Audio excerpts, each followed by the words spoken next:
Hello বন্ধুরা, আমি গোপাল। দেখো আমাদের জমিতে কেমন বন্যা চলে এসেছে, বন্যার কেমন অবস্থা দেখো। আমাদের এই সবে ধান রোয়া হয়েছে, এক সপ্তাহ হলো, এক সপ্তাহের মধ্যে আবার বন্যা চলে এসেছে।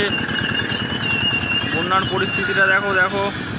পাড়ার এক দাদু কেমন এখানে মাছ ধরছে। কি আর করবে, ধান তো আর হবে না, মাছ ধরেই খেতে হবে। দেখো বন্যা দেখো।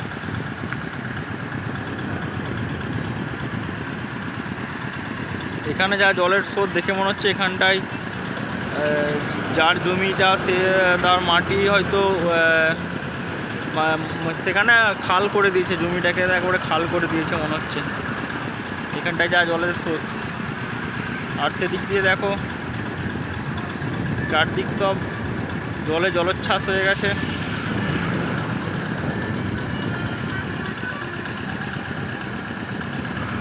আমরা মাঠের মাঝখানে যেতে পারি না, আমরা পিচ রাস্তা থেকে ভিডিও করছি।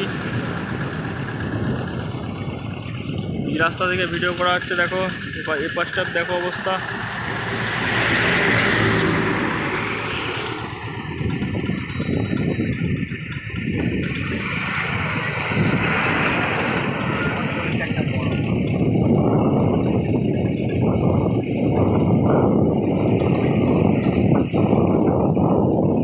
পরিস্থিতিটা এখন দেখো।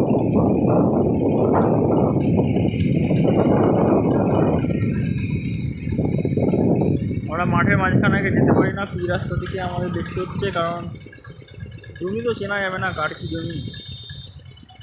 আর চাচার দেখো, দাদু দাদুর কেমন মাছ পড়ে দেখো।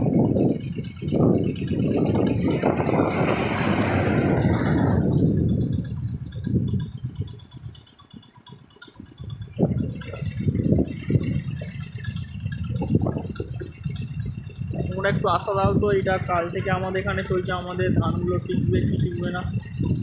ধানটা রোয়া হয়েছে এক সপ্তাহ হলো, কিছু জমি এক সপ্তাহ, কিছু জমি 3 দিন।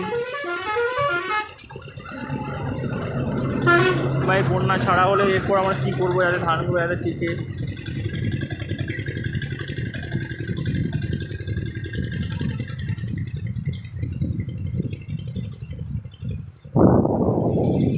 ঠিক আছে বন্ধুরা, আজকের পরিস্থিতিটা তোমাদের দেখালাম।